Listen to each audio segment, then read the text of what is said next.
Welcome back to Kaulig Nation, your one-stop shop for all things Kaulig Racing, Dinger Nation, SVG Nation, NASCAR in general. I'm Sean, joined by my partner in crime here, getting ready to set sail and leave me behind, just like Rose leaving Jack on the Titanic, or off the Titanic, or in the water, however that movie went. Brian, what's going on? Pardon me, it's Mr. Holy effing shit man himself.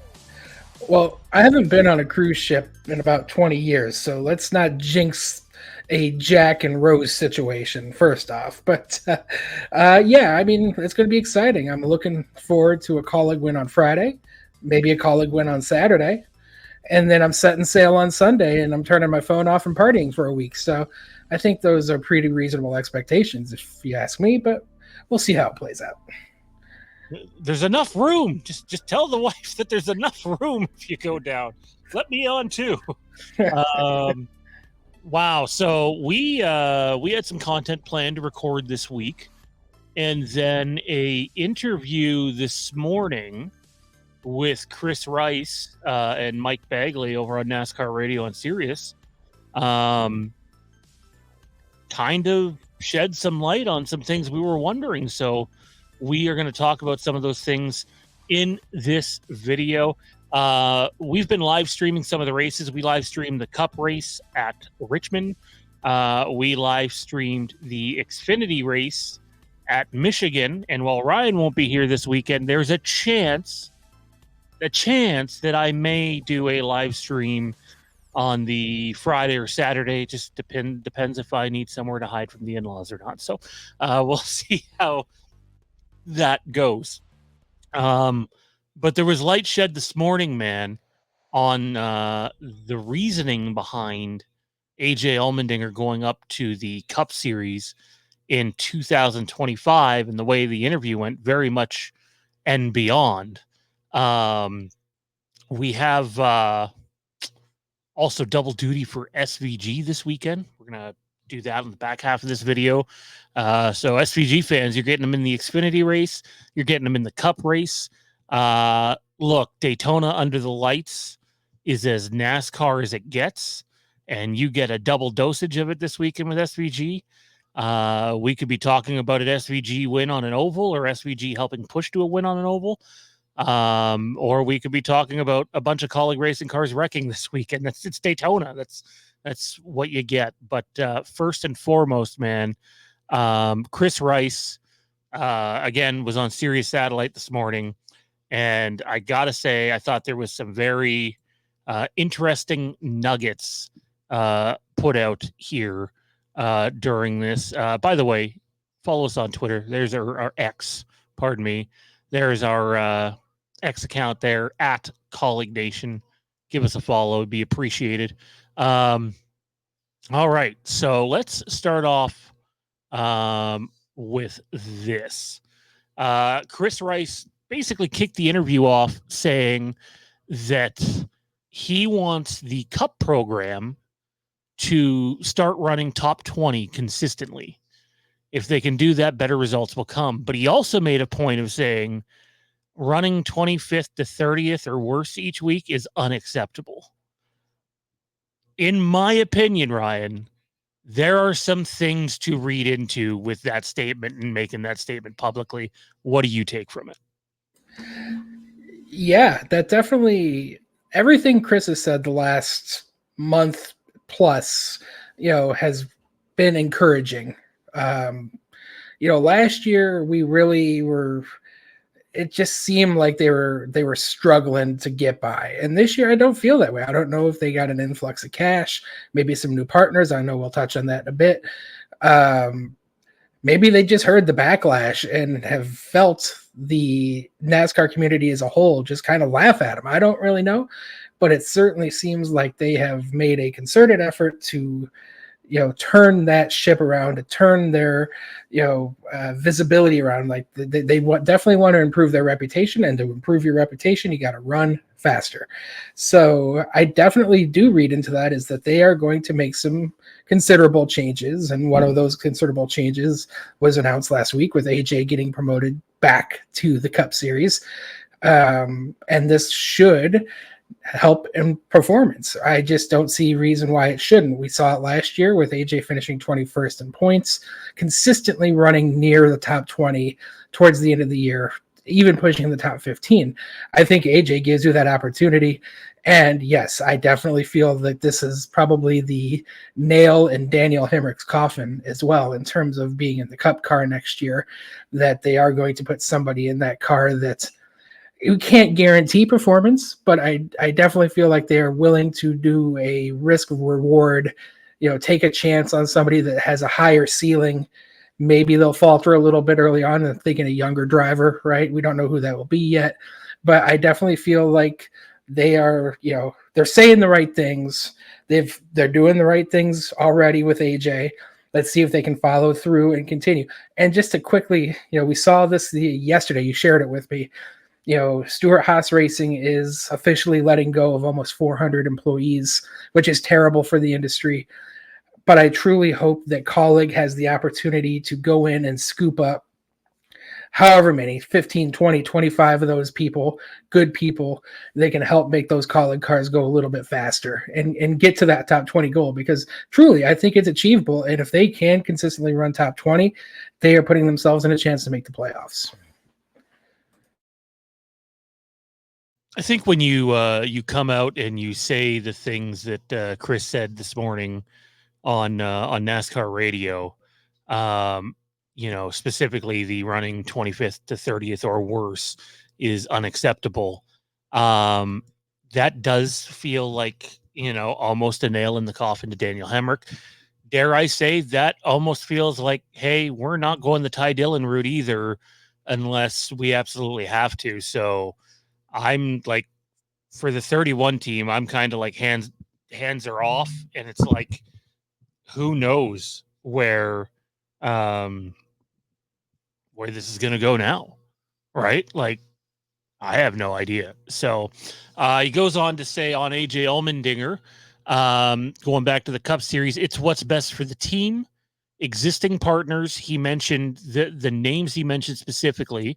First was Celsius, and he also referred to Celsius as AJ's partner, believe it or not, and not the team's partner, despite Celsius being on Haley's car. I remember back in the day, he said Celsius has been with AJ for a while now. He also name drops Campers Inn, and then he mentions the two Kaulig sponsors, Leaf Filter and Action Industries, but he made a point of signaling out Celsius. But he also said, and new partners coming on board want him in the ride. So for me, again, you do some reading in between the lines. To me, that says that Celsius is going up to the Cup Series with Allmendinger, and the only way you do that is if you're expanding on your current deal. So it seems as if what we've talked about in the past has happened, and Celsius will have some sort of presence on the Cup car next year, whether it's 8 races, 10, 12, we'll see. But more than likely a multi-race deal. Wouldn't be surprised if they're the hauler. But I think the enlightening thing here is new partners coming on board want him in the car. Now, obviously, the partners are choosing from an available driver lineup, and not we want Chase Elliott in the car. Well, no shit. But to me, this is kind of a double-edged sword here, because now if there's not new partners, then Chris has spoken out of turn, and I really hope that's not the case. I'm choosing to believe what he's saying, and I think this is a very positive sign for Kaulig. He also mentioned, the partners being more out of the box partners, and that to me also, this is me just doing some reading in between the lines, as I've said. I think Strive is more than likely on board for the 2025 season as well, multiple races, and they would definitely be considered an out-of-the-box partner. And there could be ones we don't know, but I think it's a positive sign. Ryan, your take? Yeah, I mean, listen, we talked about this last week. We've talked about this last year and all of, for a while, that, AJ deserves to be in the Cup car because he has performed in the Cup car and he is a Cup level driver, right? And we say here and like, hey, Kaulig did the right thing. They put the right guy back in the car. But let's just be blunt here. this is not a fucking charity, right? Like they weren't going to put AJ in the car if he didn't have support. If he didn't have support, they were going to find somebody else to put in the car. That's just the world we're in. So yes, it is super exciting to hear that Celsius specifically being name dropped, to be associated with AJ. Camper's in again, and you mentioned this, they're on the car again this weekend. Like they've clearly made a step up in their investments, whether that's with AJ specifically or the company, combination of both, whatever. They've clearly stepped up, and new partners. What does that mean? Who knows? I definitely think there's something to this Strive, coming on board to support not only AJ but Kaulig as a whole. And that's what puts AJ back in the Cup car. Without the support of those sponsors and those partners, we would be having a different discussion, or not having a discussion, because we'd still be waiting to see who would be announced. The fact that they announced AJ last week as early as they did for Kaulig standards tells me that they've got him lined up. They've got the funding to put him in that car. So yeah, I do take Chris actually at his word here that they might not have the whole season sold yet, but they've got enough of the season sold to be comfortable enough to put him in that car. And I do expect us to see a few new sponsors next year. And again, I don't know if we're going to see Strive on the car for 13 races. I'm assuming we'll see Strive 5-6 times, and then a couple one-offs like we have in the past for all these teams. But still, they've found funding for AJ. That's a great thing. No, absolutely. Chris also spoke a little bit about him having to talk with sponsors, and how it's not something he was particularly great at to begin with, but the more he's learned under Matt Kaulig, who's obviously a rather savvy businessman, that he's gotten better at it. And he actually mentioned he hasn't seen the race shop very much at all in the last week because of sitting down and finalizing things with partners. So, and continuing to reach out to new partners. So there's a lot going on there right now. A lot of I's getting dotted, T's getting crossed. But I'm glad he just fully admitted that, hey, getting partners is harder than he anticipated, because, we've seen how that turned out last year. And he said right now they're looking at, securing partners for not just next year, but 2025, 2026, 2027. And I mentioned to you off air here that, well, that's rather convenient, because that lines up with the last 3 years of AJ's deal that are guaranteed. And then he has the option for 2028. As we just mentioned, it sounds like they've landed new sponsors and partners to bring AJ back to the Cup Series, as well as expanded support from Celsius. He also mentioned, hey, AJ's not going to be around forever. That being said, AJ is very much fighting back against whenever someone mentions retirement. He's not interested in it. He's still driven. He's not retiring anytime soon. So if we can put an end to the people on social media that love to go out there and say that AJ Allmendinger's retiring next year or even the year after, more than likely not going to happen when he has 3 guaranteed years left after this and an option for a 4th. Unless his performance personally drops, it's not likely to happen. The dude is 5th in Xfinity points this year without winning a race or having winning speed. That says something. Thoughts, man? Yeah, I think you hit the nail on the head, truthfully, but the drive is still there. And we've touched on this, AJ has, he was out of the car for a couple of years, right? Like, that helped rejuvenate him, helped get his mind right. And I know the stress is a big topic, and it will continue to be a topic, because when they're struggling later this year into next year, the rumors will always bubble that he's had enough. He's going to step away. But it's clear the future continues to focus around him. And yes, he is reaching the point where the talent curve, the age to talent ratio is probably going to start going downhill a little bit, but right now at his current age, 43, right? 42, 43, 42, he's still at a very competitive level. We saw this with Harvick. We've seen it with, Gordon and other older drivers who stuck around, that they are still racing at the top of their game into their mid 40s. So yeah, we can maybe start turning the page around 44, 45, but that aligns up with the end of the contract. So knowing that he had a few years off, that he's been rejuvenated, he clearly wants Kaulig to succeed. He's going to do what he can to help that. And he's going to drive as long as they'll have him, it sounds like. So yeah, let's keep those sponsors happy. Let's keep them moving forward. Let's not focus on this 1 year at a time situation. I think he's in the Cup Series now for the rest of his career. Yeah, they made a point of saying, like word for word, they didn't want AJ's last years specifically to be in the Xfinity Series. That doesn't mean AJ's not going to make Xfinity starts. You're damn well right. He's going to be making his 5 Xfinity starts that he's allowed to make. But when Chris Rice made that tweet that is no longer available on social media, but about essentially implying that AJ is going to be in the Cup car for years to come, it really does take care of one of the cars for Kaulig. I believe them when they say they're not interested in selling a charter. They're not interested in leasing a charter. They intend to run 2 full-time Cup cars. They want to have a bigger impact in the Cup Series. And like Chris spoke a little bit about what success in the Cup Series looks like to them. They want to win another Cup Series race. That's a fairly low bar. But like they want to run top 20.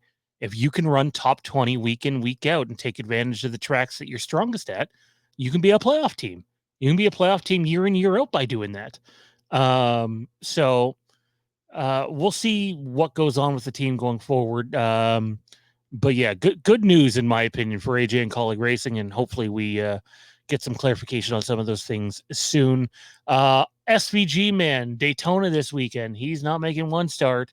He's making 2.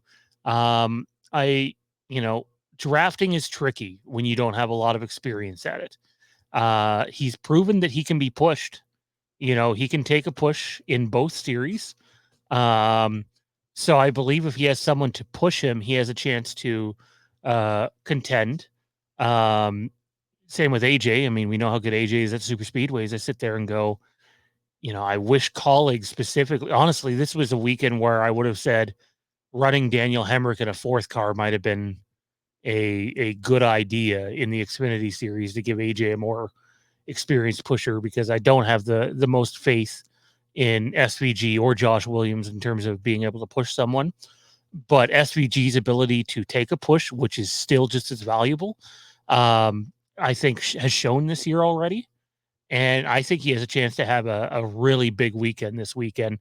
Maybe not a win, but to be up there and contending and possibly leading laps. And, maybe AJ will be the guy pushing him and then trying to make the last lap pass. But I'm going to be curious to see how AJ and Williams and Van Gisbergen work together in the Xfinity lineup.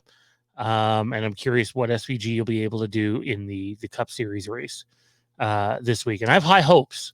Again, though, one big one, it can happen early. It can happen at the end of a stage. It can happen at the beginning of a stage. It can happen at the end of the race. You really got to be able to dodge the bullets. Yeah, listen, that's at the end of the day, it's so hard to look at a super speedway and good, bad, or indifferent,